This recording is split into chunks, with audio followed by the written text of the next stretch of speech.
This is Christopher and Katherine, and today we are very, very excited to welcome Richard Becker to our podcast. Richard began his career in financial services 21 years, no, is that 21 years? No, 31 years ago, 1995, and has spent decades helping educate. Sorry, was that too much information, Richard? Are we in denial already? You make me feel old when we start. I love it. There's Great. a certain point I've when you been say, in my well, industry you need to since say multiple 1990. years. You need to say multiple years. Well, so That's one. his work experience has crossed multiple millennia. All right. You're not helping. Oh, but it's true. So helping educators, families, and small business owners prepare for retirement across Southeast Texas. You're screwed if you're in Western Texas, I guess. So he focuses on clear communication and practical financial literacy. Today, we're talking about what he's seeing across the retirement landscape right now through the lens of plan outcomes, participant behavior, and regulatory reality. All right. Now then, part of our shtick is I like treats. And we like our guests to pick the treats. So Richard has chosen dark chocolate truffles. And there's always got to be a reason for our guests. So why did you pick a dark chocolate truffle? And I that is my weakness, dark chocolate. You know, as I've gotten older over these 31 years, I have You started when you were five, right? tried to stay healthy. So I've gotten away from caffeine and alcohol and trying to minimize that, all that stuff. But I can't get rid of the dark chocolate. So we've got something from a local chocolatier. That looks like a lint wrapper. Is that right? You are right. These are Lindt dark chocolate truffles. I don't like milk chocolate. Okay, I'm a snob. That's dark right. chocolate. No, it has to be. Now then, so we're going to break this up into a lightning round and then 3 different topics. All right. Okay. Trust me, you're going to be okay with these lightning rounds. It's supposed to be a lightning round. It's supposed to be what off the top of your head. No prepared essays. I should have had my caffeine. Yeah. In chocolate, you'll be fine. What's one belief about retirement success you strongly disagree with? That's a great question. I think my biggest thing is I see all these ads on TV where they try to fit their product or service to fit everybody. One size doesn't fit all. We have these annuity companies out there, we have the mutual fund companies out there, insurance companies out there, banks out there, or, these quote unquote investment companies who, hate annuity companies or they hate mutual fund companies.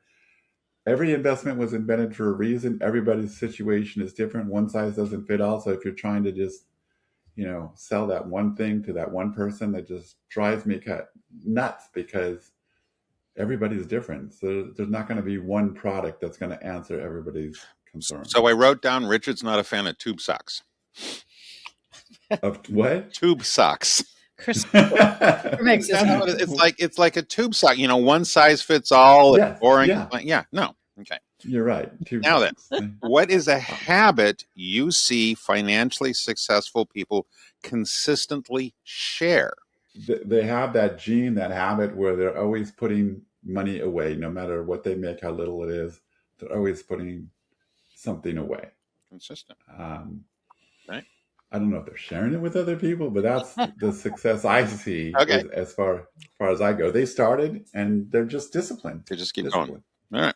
Now then, we met Richard at Sway, Sherry Fitt's little cohort of like-minded cultists. So why are you a member of Sway, Richard? That's a great question. I've known Sherry for, I shouldn't say nowhere. I've seen her over the years at conferences. Okay. And I was always struck by her, how different she is and the way she approaches her thinking. It wasn't mainstream thinking. And then I went to Sway.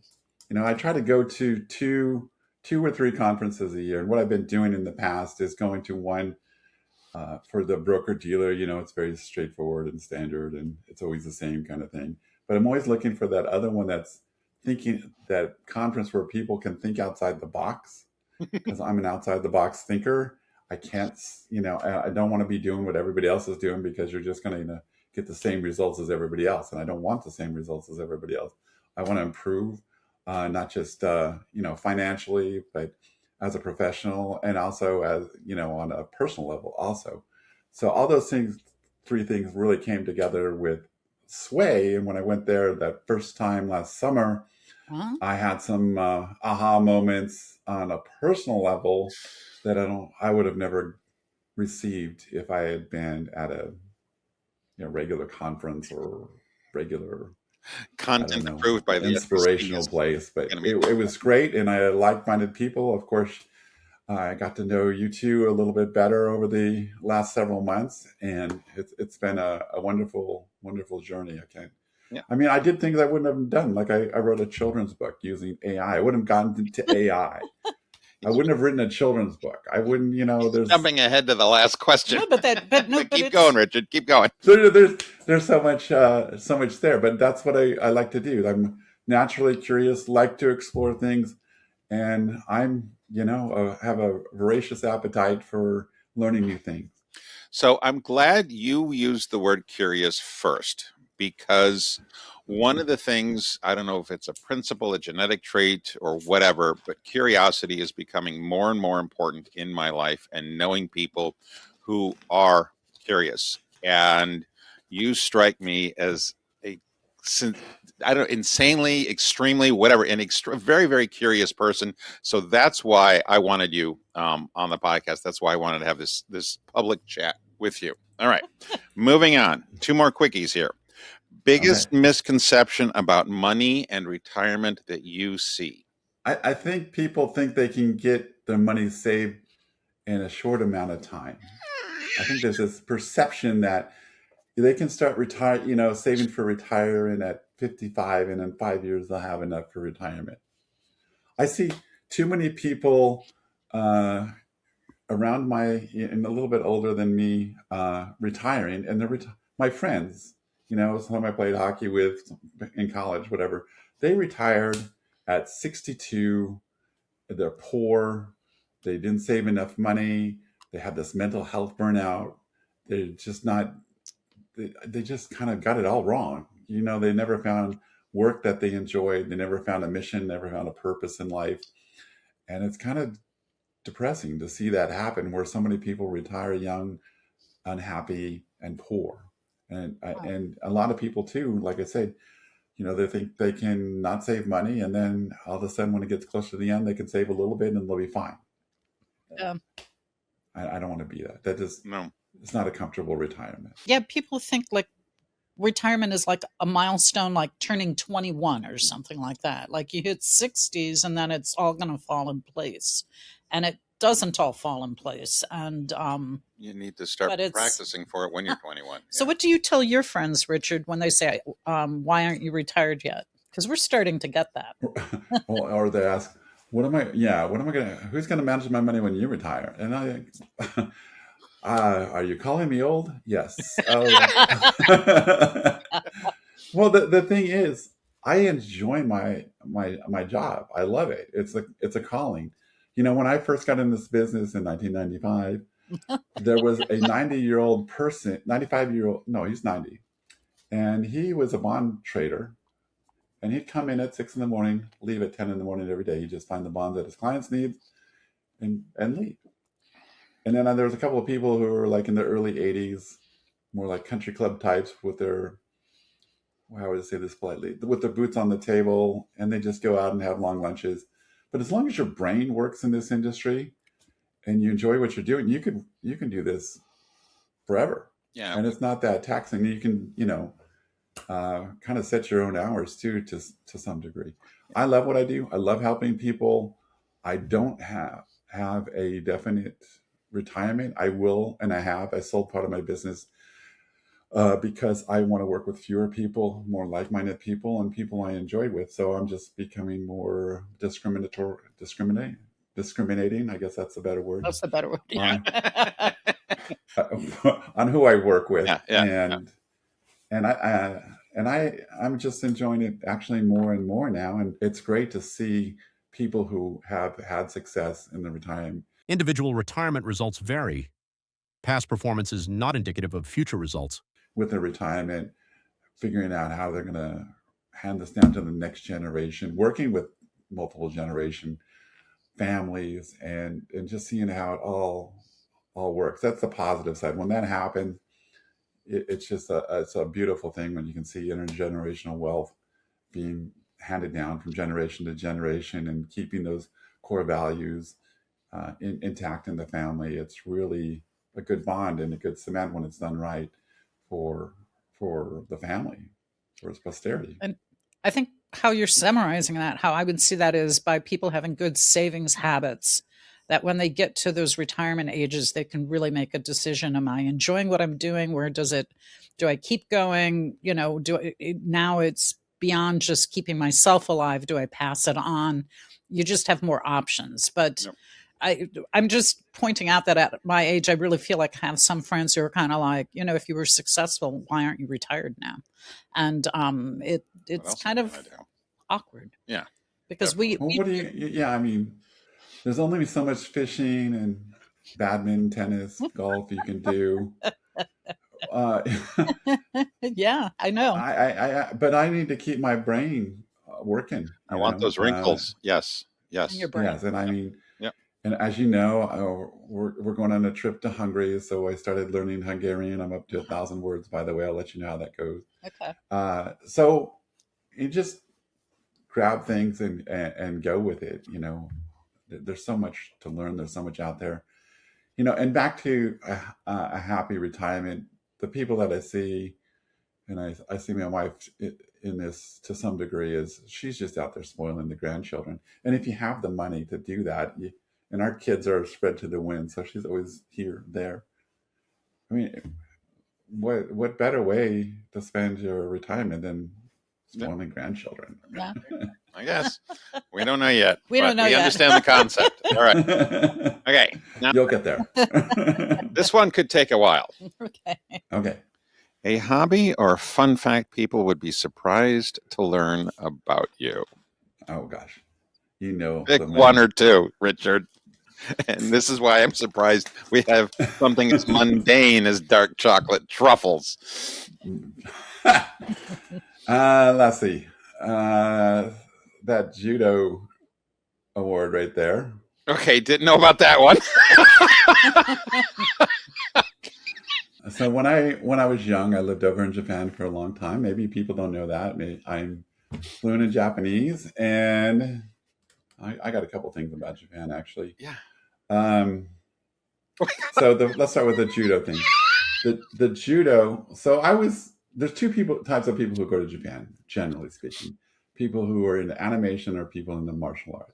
Oh, okay. So I was more on the martial arts side, and it looked like Japan was taking over the world. And when I was growing up in the 80s, I figured I should learn the language in case they do. And I went over there, and one day I walked into a judo in town, and I walked up to the sensei there and said, "Hey, I want to challenge you to a duel. And I never took judo wrestling. Okay. But I'm usually about a foot taller than everybody. And I had an attitude problem. So I went there and I was like, I'd like to wrestle you on the mat. And he said, okay, we'll do it the Japanese way. And I didn't know what the Japanese way was, but I said, yes. So there's a square. He's there, I'm here, and then he's got his acolytes on the side. There's about 8 of them. He's like, the Japanese way.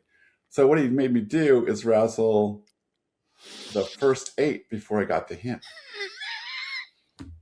Now, granted, the first 8 were not great at all. But by the time I got to number 8, you were exhausted. Each one was better. Yeah, I was tired. Yeah, I was so tired. And, I'd seen judo on, TV and stuff. So I was like, okay, I can do this. But anyway, it's just physics. So I got there and anyway, we wrestled and we ended up in a draw. And I think he might have let me out of a draw after all, but I'm not sure. But anyway, we became buds and friends after that. And I went to a lot of judo tournaments with him after that. Anyway, and he gave me this trophy for that duel. Well, that's cool. Okay, So Okay, so the thing I have to share about Richard is when we were talking in January, I found out about Japan, and then I asked him about, well, because I knew he could speak Japanese. Then I asked him if he could read and write Japanese, and he says, "Well, of course I have, as one does. I've written books in Japanese." I mean, no, that's not as one does, Richard. That's not normal. It's No, exceptional. that's true. So when I was in Japan, I would, have a job there for about 8 hours of work with the government. And then I'd spend, the rest of the evening pretty much when I had free time studying Japanese. And one day I was in Fukuoka. I lived in Fukuoka at the time. And there's a place in Sony Plaza, Kunito. There's a bookstore called Kinokuniya. They're here in America now. And anyway, they had a flyer for the Shinmin Bungei, which is the cultural competition, and they had a basically an invite for foreign writers to submit their work. And so I entered this contest, this poetry contest. So I'd work on these poems all year, and then I'd enter them at the end of the year. In 1992, I won Best Foreign Poet. Second year, the next year I won Best Foreign Poet. The next year I won Best Foreign Poet. And the final year I won Best Foreign Writer. Wow. Yes. So I don't see the books on the shelves. I think they're over on the other side. But so, yeah. So, yeah. I get a little carried away. That curiosity. You get a little carried away. We're gonna have to have you on in another later. Never mind. There's so much more than that, guys. But anyways, all right. Okay, so let's go to the first segment. Let's go to the first segment because we're going to talk about this one. Anyways, So, segment number one. You want to do it, Katherine? So segment number one: the retirement landscape today. So, from your vantage point, working with individuals and small businesses, where are people most confused about the retirement readiness? I work with a lot of school teachers, and they're mostly confused about TRS, the pension plan here, how it works, how Social Security works with it. That's changed with the government pension offset and windfall elimination provision being taken out, which has helped them. And most people just don't know even if they have a couple $1 million, they seem to not be sure if they have enough money to retire. Yep. And I think the biggest thing is, can I retire? Do I have enough to retire? They just don't want to make that big mistake. Well, I see a lot of people who want that, pat on the validation. They're looking for validation. Can I retire? Yep. So I got to give them a scientific version of, okay, the numbers say yes, no. Okay. Pass, fail. So because of something you just said, this is not on the prepared notes. What do you think about the concept of 4%? Is that real? Is that valid? When is it valid? Or is that just an entire different podcast and move on? If you're using mutual fund concepts or, it depends on where you're at in the whole investment world. If we can get, something guaranteed, locked in at 5 or 6%, I just might do that. And that's going to guarantee their income. And then whatever's left over, we're going to focus on growing in simple terms. So this is not true for everybody, Annuity guarantees, including guaranteed lifetime income and protection from market loss, are subject to the claims-paying ability of the issuing insurance company. They are not guaranteed by any bank, the FDIC, or any federal government agency. Fixed annuity interest rates are declared by the issuing insurance company and are subject to change at renewal. The initial rate is guaranteed only for the stated guarantee period. Rates declared after the initial guarantee period may be higher or lower than the initial rate, but will never fall below the contractual minimum guaranteed rate stated in your contract. Yeah, this is not investment advice. We're just having a conversation. Yes. So for discussion purposes, I think the 4% rule is generally too low, at least in today's market. Okay. Know. Yeah, that's yes. In today's market, the way I see things now, because there are investments out there that we're getting close to, just somebody the other day, 6% guaranteed on a fixed annuity. Really? Yeah, I mean, well, that's the beauty of being independent. I'm not shoveled into Right. this way or that way. We're looking at now. Of course, you should diversify your assets, but on the retirement side, the guaranteed stuff we look at are basically bank bonds and insurance products. That side, growth products, we're looking at stocks, bonds, mutual Right. funds, ETF in general term. Interesting. Katherine? And I don't want to. I am not making any Yeah. recommendations. No, here. this is These are interesting thoughts making that you stuff have. up. Yeah. What do you? I'm curious because you're the 401k couple. What's your thought on the 4% rule? We've heard about that from the FIRE community. You know what FIRE is, right? Financial Independence Retire Early. It's a bunch of people trying to retire with $2 million at age 33, which really upsets me. It turns out none of them are retired. They actually all end up with 6 side jobs, but they call themselves retired. It's a whole series of videos we've got. But anyway, so the compliance geek in me loses my mind as soon as we find out they've got a new 401k plan. Okay, so what they're talking about is what their 4% isn't rate of return, it's how much you take out of it.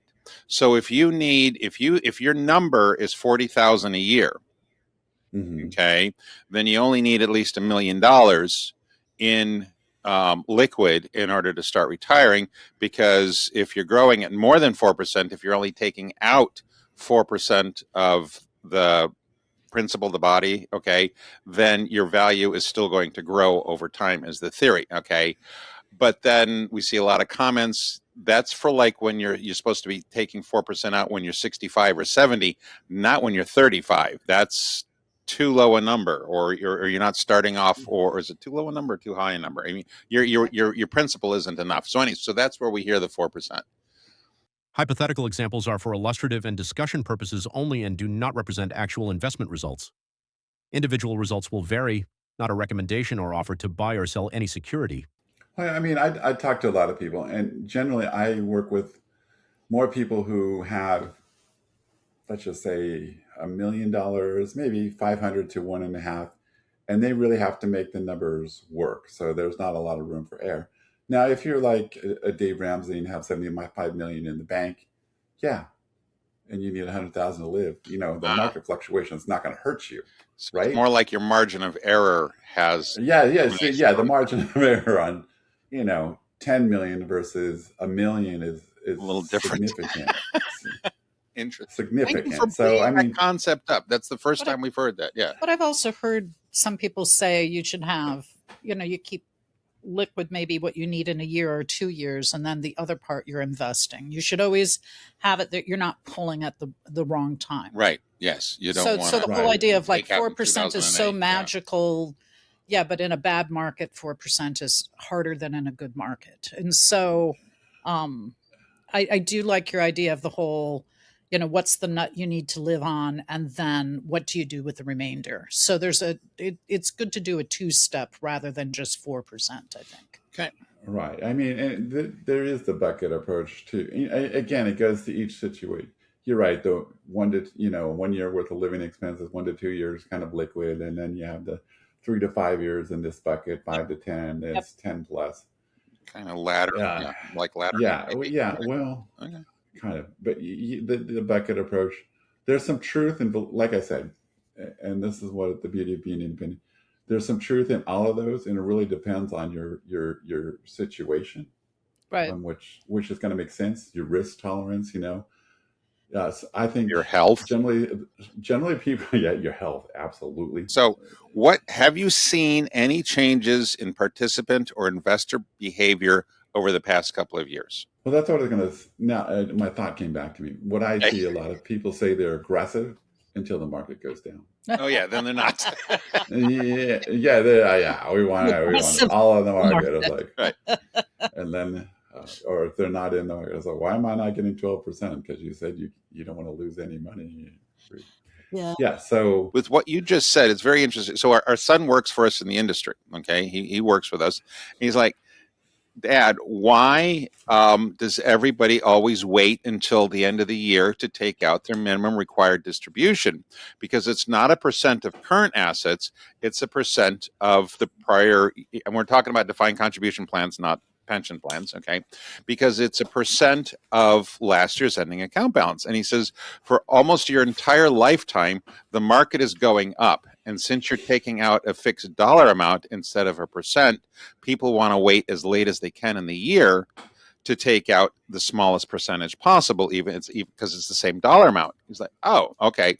And but if we were in a continual downturn, if the market is going down for 15 years, year over year, you're going to want to take it out at the beginning of the year or I'll be in cash. Right. That's a whole different story. So what people's long-term memory or experience with what they think the market's going to do is directly affecting how they manage their minimum required distributions. So maybe that's too geeky, but sorry, something you said prompted it, Richard. I'm here for you. Okay. I would say take some highlights now. Take some highlights. All right.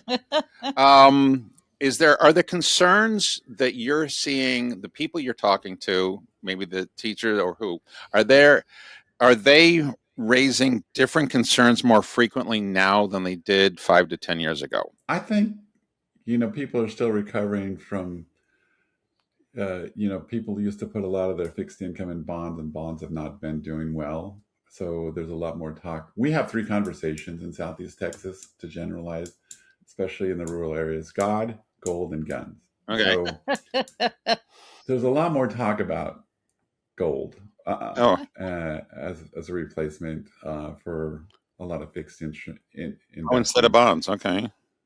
And also, that's just a local thing, I think. And then also, but I think also more about the gold conversation, because we've always had this federal deficit, and I think people are getting more and more worried that we're going to default. Oh, really? That's a real worry. But really, what do you guys see? Do you see the guns as actually an investment choice for people too? They feel like buying guns, they hold their value over time, or is that just more emotional? That's about protecting myself and my family. That's identity. Okay. Part of your identity, like everybody has their own barbecue sauce from their family, and also including me. But yeah, I think it's identity. Some see it as an investment, and also it's part of their overall, I shouldn't say wealth plan, but it's part of their, what's the word I'm looking for? Survival. Yeah, maybe it's part of the survival. Yeah, you're gonna have food, water, and guns. I mean, it's kind of a basic necessity. I think need to put that on the food pyramid. Okay. I think around here in the equation always is your property value, right? Did your house go up enough, and what are your taxes to it? That's what I think. We have more conversations about that up here. Right. So I mean, so then people are like, do I need to move to Wisconsin because the taxes are less, or move more rural because the taxes on my house are less? Where does your real estate appreciate the most? And so like we're actually in a tiny little pocket of where we live, where the prices actually haven't gone up as much as you would expect, but we still really like where we're at because you can walk to the train station and all, there's a lot of things on that. So I'd say that's the equation that we're working in this metropolitan. We hear about that more. What is your house worth? What are you paying in taxes and property taxes? Property taxes, and will that end up being something that you can sell and have a lot of money from at some point? Right. I think here it's more just the opposite. We have I shouldn't say that. We have a lot of people coming in from out of state. Okay. Like Katie, where I live, went from 50,000 to 550,000 in 20 years. Oh, that's big. That's okay. Yeah. So we're bigger than Pittsburgh, I think, right now. Because really? Wow. Yeah, and it went from, it was two reasons: people coming in from California looking for jobs, and also after the hurricanes hit Louisiana several times, half of Louisiana moved over here. Wow. So we have this tremendous growth, and the Texas identity issue, they're really struggling with all these foreigners, for lack of a better word, people coming in from other states. From Louisiana. Oh God. Yeah, trying to re-educate Texas in their words, I guess, they're just worried about the political changes and the attitude changes that come with the influx of so many people from Right. all over. Right. All over. And Houston also is the energy hub of the world in many ways. So we have Fort Bend County over here is, I believe, the most diverse, racially diverse county in the country, because you have all these people from India, all these people from all these different walks of life right there. It's truly a melting pot over here. Oh, cool. Did not know that. All right. You are going to have a surprise challenge. Yes. I can't wait. Yeah. I think you're up to it, Richard. Okay. Your goal is to have a 1-sentence answer. Oh gosh. I said it was a challenge. Yeah. I'm going to ask you that question then. Turnabout is fair. Okay. Well, now I'm cheating because I'm already thinking ahead before I ask you the question. If you had to summarize today's retirement readiness scene in 1 sentence, what would it be? And run-on sentences are allowed. If I had, say that one more time. If I had to. Okay, because it's you. You might have to do this as a haiku. I think that's the only way it's fair. No, I'm kidding. If you had to summarize today's retirement readiness scene in 1 sentence, what would it be? And I think mine is unprepared. Yours. Just unprepared? Yeah. Unprepared, confused, and misguided is going to be mine. Okay. Unprepared, confused, misguided. Yeah. No, because I think for me it would be mostly confused and avoidance.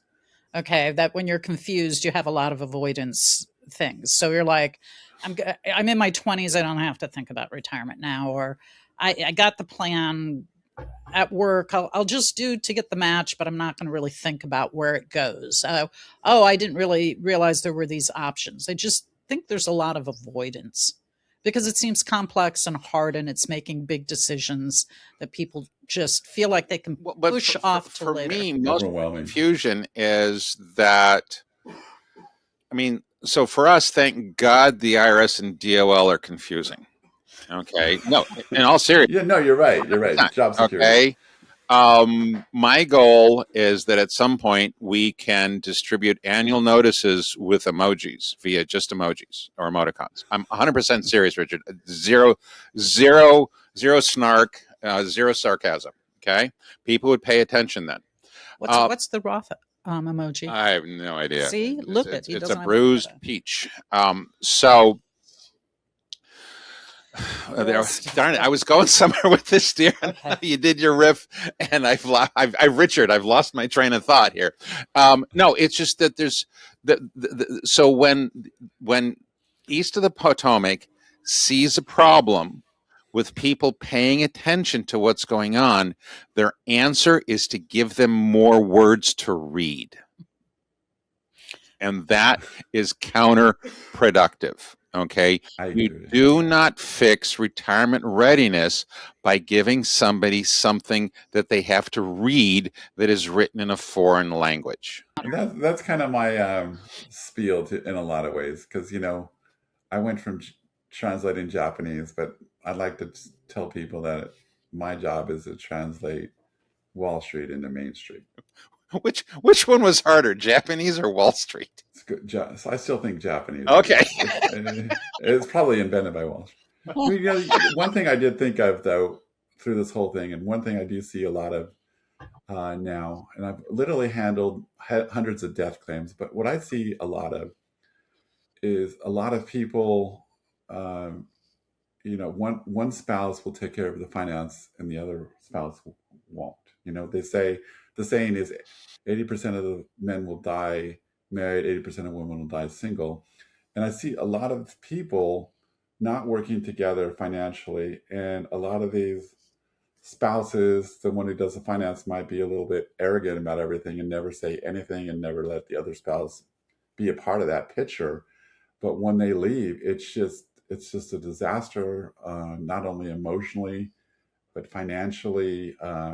It's just so overwhelming because they've never had to deal with the finances. It's a serious thing, and I just my heart goes out to them, and then they're trying to think that their sons, daughters, best friends, people at work, their therapists, whoever has the answers to what they need to be doing, and because they never took the time to learn Right. or become financially literate, and it's just heartbreaking. And I think we're going to see a lot more of that as the baby boomers pass too. That whole generation of people who don't know what to do. I think in one way it's a great opportunity, but in another way it's kind of sad that Right. so many people are going to be left because of their left out, miss out on things, not understand what they're doing, lost opportunities because they're not financially literate.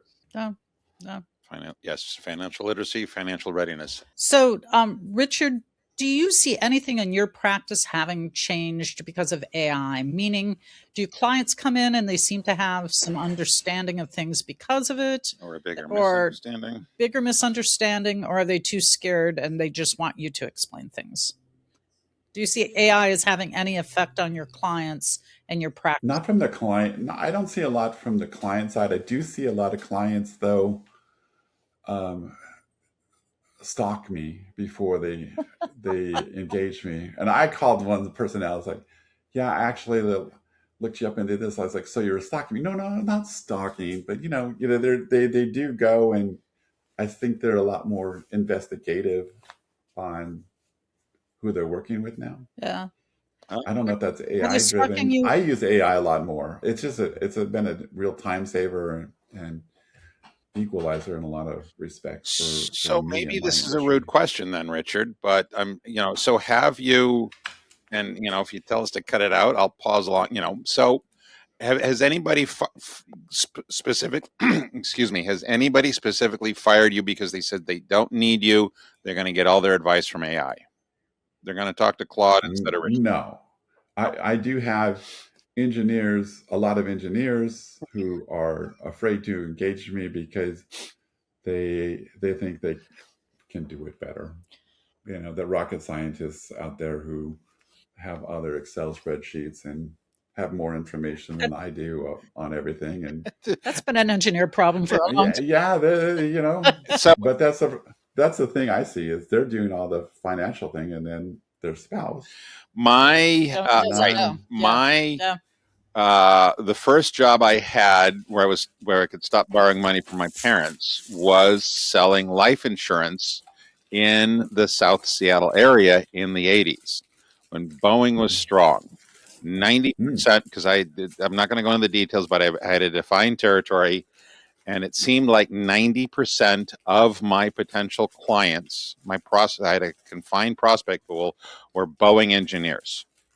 You can never give enough information to decide what to buy to a Boeing engineer. They always want one more run. Right. Okay. So you've done it at 8.5 and 8.6. Now you need to do it at 8.55. Oh, Jesus. Okay. These are projections. But anyways, yeah. So I understand what it's like dealing with the engineers. All right. So can I ask, with people scoping you out, do you get a sense, are they looking on LinkedIn? Are they looking on your website? How are you finding out they're looking at you? Or where do you find that people are looking the most, or are they looking at all of those things? I don't know if I always get a straight answer, but I believe a lot of them are going to my website. I did have somebody call me out of the Corpus Christi area, which is about 4 hours south of here, $10 million. And it's like, how did you find me? It's like, oh, we went online and started researching things. I was like, okay, that's great that you found me, but how? I would love to know more about that, but I can only push it. Okay. All right. One last question, Christopher. Well, no, I think we can. Okay. Yeah. So, do you see AI changing how plan sponsors or advisors deliver retirement guidance over the next 3 to 5 years? Yes, and on a serious note, I would love to clone myself AI wise, and I do think that's actually going to happen, where they're going to model the best advisors and turn them into AI clones and start offering service. And I think that's actually an eventuality. And, I would love to. You want to be a brain in a jar, or what are you talking about, You Richard? license Well, I this mean, personality. You license yourself out. an AI version of me somewhere. I do have a lot of information. I think a lot of good information.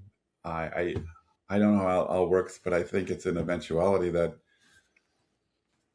might. That's a reality. There's going to be. Why wouldn't the big companies, take their top 6 people, try to clone them? I mean, that's how sales materials develop. They take their best people, find out how they're scripting, what they're saying, and I think they're going to feed that all into AI. I know they're doing that already to some degree, and literally, they're trying to clone the best, and that's what it's going to come down to. I think a lot of us, there's going to be less of us. There's more AI. We might go to the way of travel agents, for all I know. So Yeah, but I'm going to want to talk to you, not your agent, Richard. Your agent is not going to be as interesting as you are. Clone Wars, right? Oh, Clone Wars. Star Wars is real. Oh, no. Okay. Now then, we are changing up our last question for the podcast. The end is in sight. Okay. I'm excited. We are. I actually really like that, and we are. If imitation is the sincerest form of flattery, we are flattering somebody immensely because it's their idea, it's not ours. Richard, Okay. Something new. What is one question you would like to leave for the next guest on this podcast? It does not need to be related to finance, and we will ask it at the beginning of the next recorded episode. The first thing that came to mind, and it's really stupid, but Ooh, no. And maybe we could use a different one. Well, I was thinking, first, who's your favorite Harry Potter character and why? Oh, okay. Who's your favorite, Christopher? Oh, he has to think. That's crazy. I have no idea why, but you asked that question and Dobby popped into my mind. Oh, well, I don't know why. It just, Okay. yeah, the house elf. Who do you think mine would be? One of the Weasley twins. I've been told at one of the universities I worked with, they have a nickname for me, Professor, because they say I look like Professor Snape, Alan Rickman. Really? Yeah. So. Oh, okay. The look. Well, the look on camera. If you The don't- look. The look on camera, but not the. Okay. You don't have So hard- yeah, hard the edge. nickname for me is Professor. Professor, how you doing? Your today? hair is not that greasy, dude. Okay, that's why it's not. Thank you. Thank you. I'm having a hard time with that. So, all right. But Now- you don't have a hard edge to you and a troubled past. No. So that's a little. Well, he might have a Maybe- trouble. he He's might not have a talking about the trouble past. So, Okay. so now that Richard, you've been a delightful guest. I've been looking forward to having you on for so long. Thank you so much. All right. Thanks for Where having me. can our listeners and viewers, because this comes out audio and on video, follow your work and stay up to date with what you're covering? You can always go to my website, texasrp.net. Okay. And the RP stands for Retirement Planners, texasrp.net. I have a research and TV page, and we have lots of videos, educational videos. Cool. We're scheduled to make about another 20 videos. We try to film them all at once Wow. and then spread them out over the years. So last year we spent Sorry, about I just 4 hours on like a the TV price is studio. right. You do several months all in one day. Yeah. Yeah, well, it takes forever to get everything done through compliance, of course, and then we got all these things, and and then we got to get a studio and somebody to work with us. So it's better just to package it all together. Okay. Cool. All right. So the season 15, Of what? episode 1 is coming up in what, 4 or 5 months? I don't know what. When's your next season of videos coming up? Well, knock on wood, we don't have it official yet. Oh, the But it compliance. looks like in a couple of weeks I'll be flying to Denver Oh, and doing the studio. Then it takes you a few doing in weeks to Denver? get out. So I'm saying April. June 1st-ish. Oh, by Okay. June. All right. Very good. interesting. All right. Okay. There'll be links in the show notes. Richard, thank you so much. You've been a tremendous guest. Very, very happy to have you here. Thank you very much, sir. Thank you, Christopher, Catherine. Thank you for having me. Y'all have a great day. Okay. And enjoy your dark chocolate. Yeah, well, there's not much left. And hang There's on a only second one after we piece stop left. the recording. Are we done with the recording? Take care. The information shared on this podcast is for informational and entertainment purposes only and does not constitute investment, tax, or legal advice. The views expressed are those of the host and guests and should not be relied upon as the basis for any investment decision. Past performance is not indicative of future results. Investment products involve risk, including the possible loss of principal. Please consult with a qualified financial professional before making any investment or financial planning decisions. Richard offers securities and advisory services offered through GWN Securities, Incorporated, member FINRA/SIPC, a registered investment advisor. 11440 North Jog Road, Palm Beach Gardens, Florida 33418, 561-472-2700.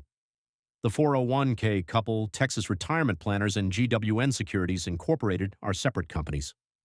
Annuity guarantees, including guaranteed lifetime income and protection from market loss, are subject to the claims-paying ability of the issuing insurance company. They are not guaranteed by any bank, the FDIC, or any federal government agency. Fixed annuity interest rates are declared by the issuing insurance company and are subject to change at renewal. The initial rate is guaranteed only for the stated guarantee period.